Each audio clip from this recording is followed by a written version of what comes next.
Dua kelompok remaja terlibat tawuran di pintu masuk rumah susun Boeing Kemayoran, Jakarta Pusat. Tawuran yang belum diketahui penyebabnya membuat penghuni rusun ketakutan.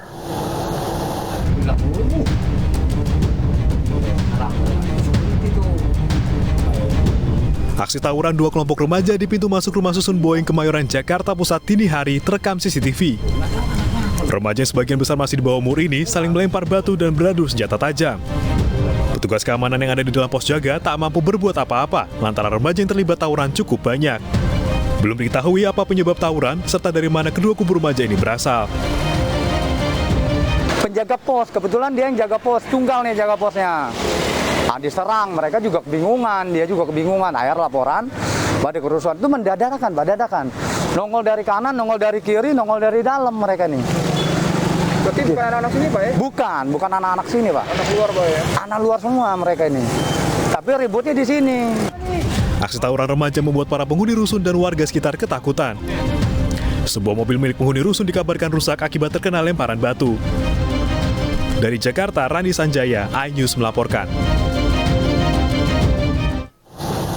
Kita ke informasi lain, pemirsa. Polres Jember, Jawa Timur memeriksa penjaga pantai Payangan dan para relawan terkait tewasnya 11 warga yang terseret ombak saat mengikuti ritual. Sementara itu, Gubernur Jawa Timur Khofifah Indar Parawansa mengucapkan bela sungkawa kepada keluarga korban.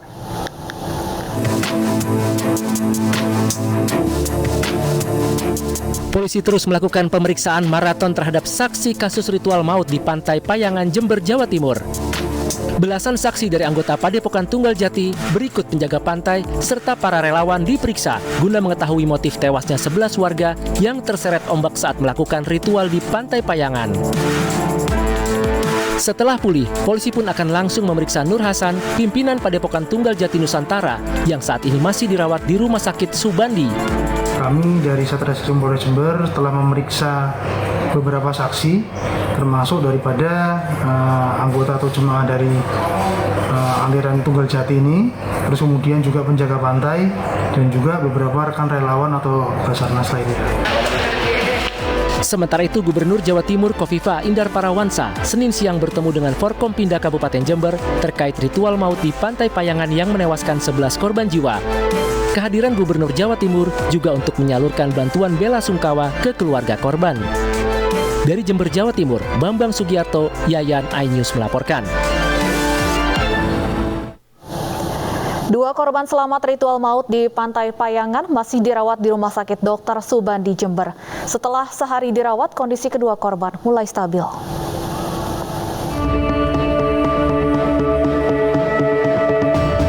Dua korban selamat ritual maut di Pantai Payangan, Jember, N dan F masih dirawat di Rumah Sakit Dr. Subandi, Jember. N merupakan pemimpin Padepokan Tunggal Jati Nusantara yang diikuti para peserta ritual.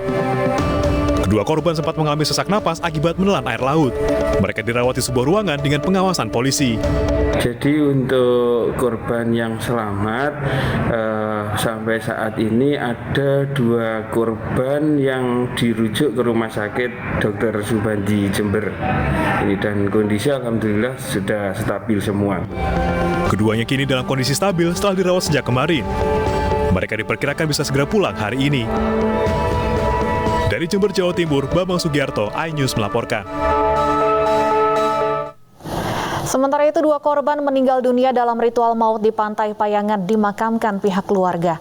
Kedua korban yang merupakan suami istri meninggalkan 5 anak yang masih balita.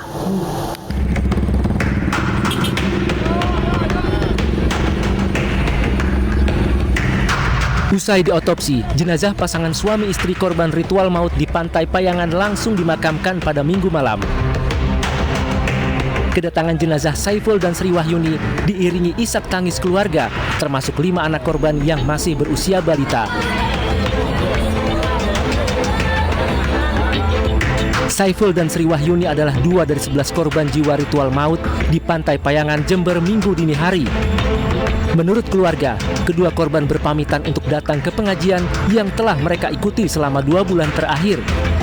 Keluarga tidak mengetahui pasangan suami istri ini pergi ke Pantai Payangan. Langsung ke Watulo jam 7 itu. Oh, berarti sebelumnya ngomong kalau mau ke Watulo. Biasanya di mana bapaknya? bilang ke Watulo tadi malam. Terus pihak keluarga langsung ke Watulo gitu. Iya, saya langsung keluar ke Watulo.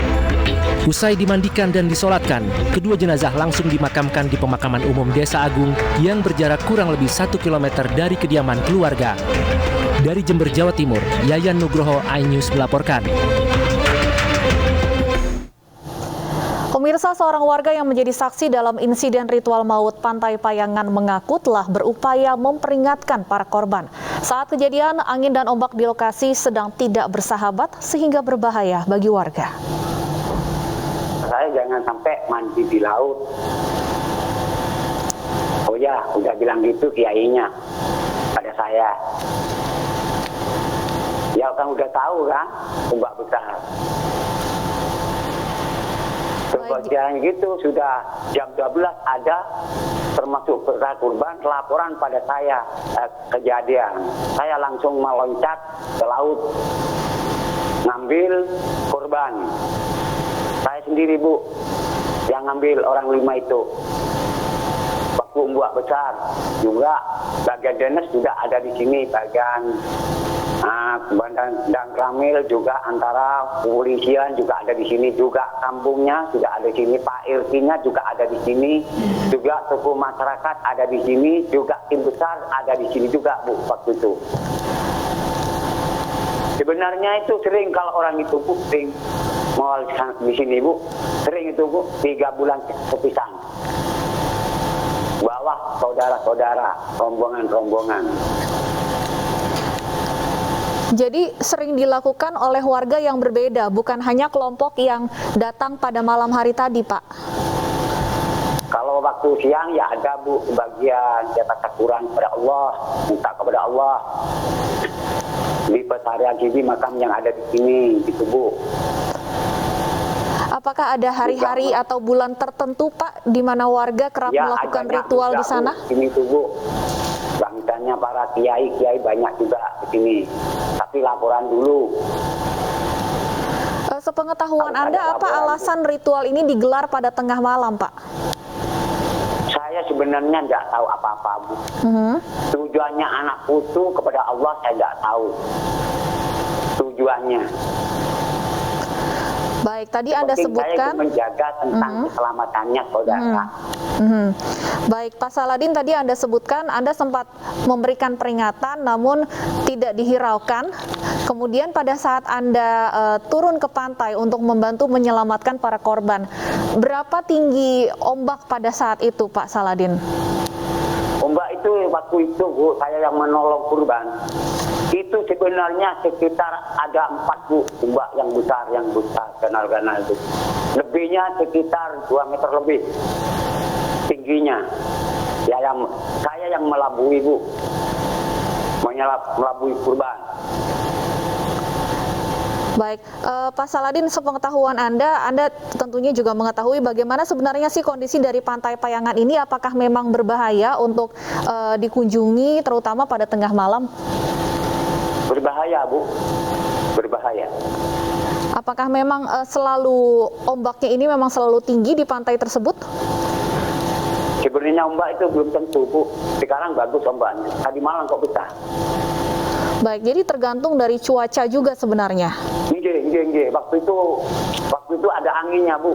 Angin dengan ombaknya, Bu. Waktu itu kejadian itu. Lalu pada saat malam tadi Anda memberikan peringatan kepada dalam tanda kutip pemimpin dari ritual ini, apa respon dari pemimpin ini? Saya tidak tahu, Bu, tujuannya apa saya tidak tahu. Cuma saya sebelum